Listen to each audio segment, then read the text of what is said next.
रुख करेंगे शहर इक़्तिदार का, जहाँ सस्ते रमज़ान बाज़ारों से भी आवाम को रिलीफ न मिल सका। केला 270 रुपये दर्जन, सेब 350 रुपये किलो और अंगूर 350 रुपये पाव दस्तियाब है। महंगाई के खिलाफ शहरी सरापा एहतजाज तफसीलात बता रहे हैं नुमाइंदा बोल न्यूज़ मोहम्मद अलीजा खान। जी अलीजा बताइएगा।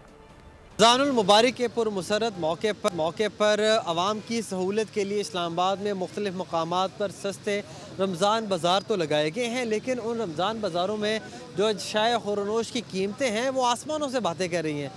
वादे और दावे तो खूब किए गए हैं, लेकिन ट्रिकल डाउन इफेक्ट नज़र नहीं आ रहा है। यहाँ पर कुछ शहरी मौजूद हैं, उनसे गुफ्तगू करते हैं। सस्ते रमज़ान बाज़ार में भी कितनी महंगाई है? रिलीफ तो वाजे चीटा सेब 200 रुपये किलो था, अभी 350 रुपये दे रहे, तो 150 रुपये महंगा दे रहे, वाजे रिलीफ है। 170 रेट है यार, ये 220-30 रुपये 250 तक हो गया। कहाँ जी 350 रुपये अभी कह रहे थे। ये नाम सस्ता बाजार। बहुत शुक्रिया।